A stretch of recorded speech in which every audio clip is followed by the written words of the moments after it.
Good evening, YouTube, and welcome back to another edition of Paisano's Music and Vinyl Talk.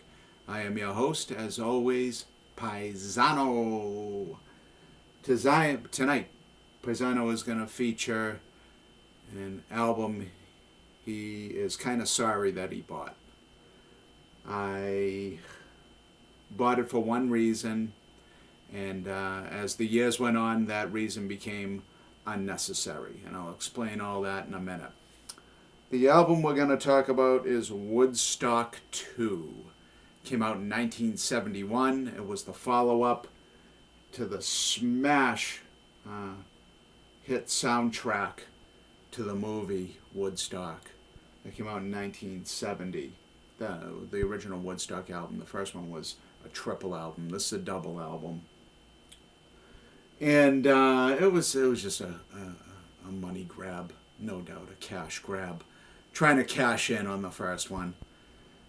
This one has absolutely no charm, no truly great performances, chopped up songs, heavily edited songs that were altered in the studio after the fact, real authentic, huh? This is about as unauthentic as it gets. It's a pile of trash.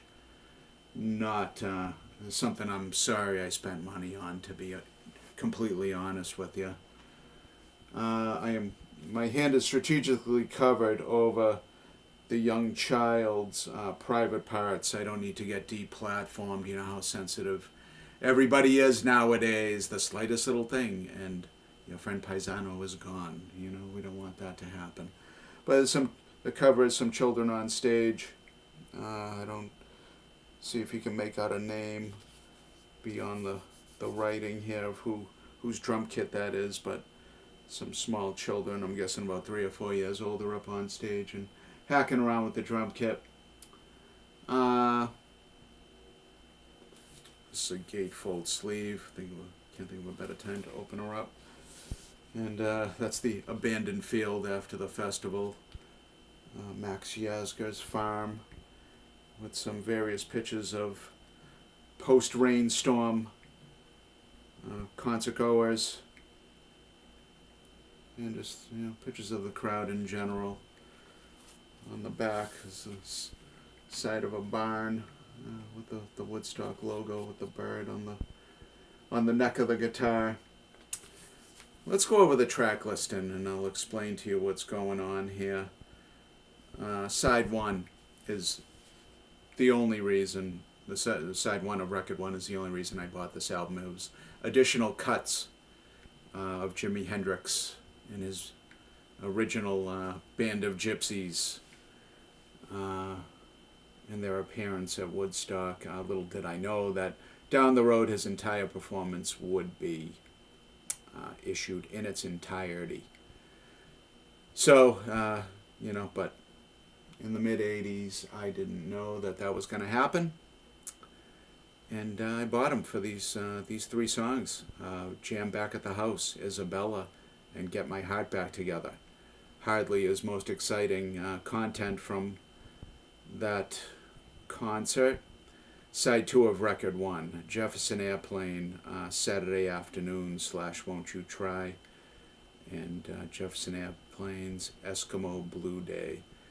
Now, I'm real hit and miss with the Jefferson Airplane from the 60s. Their albums were kind of all over the place. Definitely a talented group. Definitely a group meant for the late 60s. There's no doubt about that. But the content for Grace Slick and Marty Balin and that crew,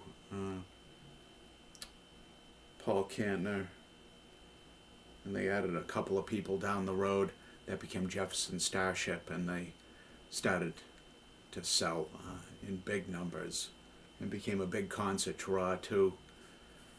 But they decided to throw those 2 songs on here. They also added a song by the Butterfield Blues Band, Everything's Gonna Be Alright. That's one of my favorite songs on this, actually. That's a damn good jam from the Paul Butterfield Blues Band. Side 3, Joan Baez, Sweet Sir Galahad. We could have done without this from Joan Baez. What they included on the first record was really great. And just to throw one song on here was pretty unnecessary. Crosby, Stills, Nash & Young, Guinevere, Crosby, Stills, Nash & Young, 4 and 20, and Crosby, Stills, Nash & Young, Marrakesh Express. Now, from what I read,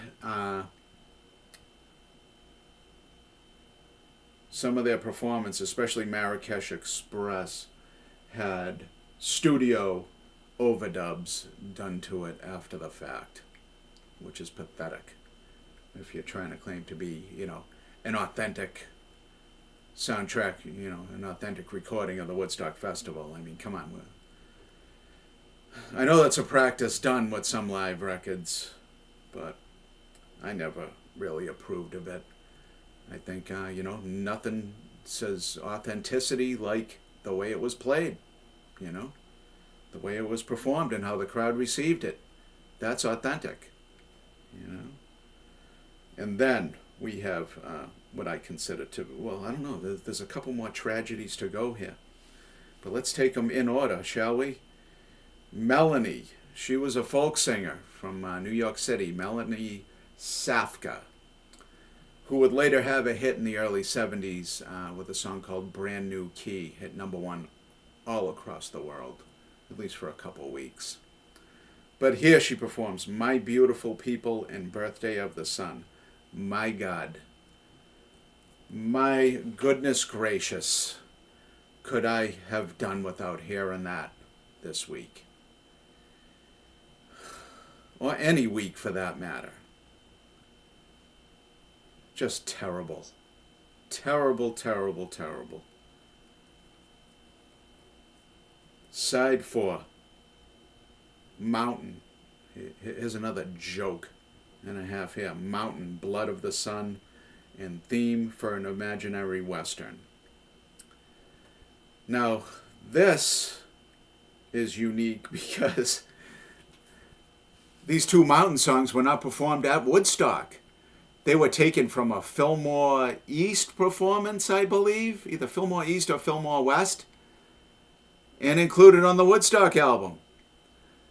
Now, I know some of these people, had contractual issues as far as filming and recording went with the festival. I think they made individual agreements or non-agreements with just about every artist that appeared as to whether they could use their film or their audio. I think that's why Janis Joplin doesn't appear on either album. And there's a couple other notables that don't appear on either album because I think it had to do with whatever contracts they signed as far as filming and recording. But that's pretty sad to just throw them on. Who cares? They weren't performed at Woodstock. Who cares? What's the big deal? All right, another tragedy here. Canned Heat's Woodstock Boogie. From what I understand, it was a 27-minute long jam. You can find it in its entirety, I believe, on YouTube. And it's pretty damn good. It features everybody in the band doing their thing. It features a bass solo. Bob Haidt doing his thing on the microphone. Alan Wilson, who's one of my favorite guitarists of all time, died of a heroin overdose in 1970. His intro to this Woodstock Boogie was completely cut out and is one of the most fantastic intros to a song I ever heard. Go onto YouTube and look up Canned Heat Woodstock Boogie, and you'll see what I'm talking about. He was Alan Alan Wilson was something special. He was the blues. He lived the blues. He was the blues. And he died the blues, unfortunately. Great loss. And, you know, this is listed as a song at the end of the second record, Audience during Sunday Rainstorm, Let the Sunshine In. And that, my friends, is Woodstock 2. An album I'm sorry I bought, but it's in my collection. I have to review it. Those are the rules. All right, if you are enjoying our discussions here, whether they're good, bad, indifferent, or ugly, please like and subscribe. I would appreciate it very much.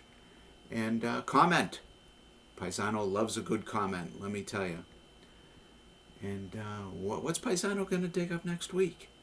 Tune in. Find out. Good night, YouTube, and thank you.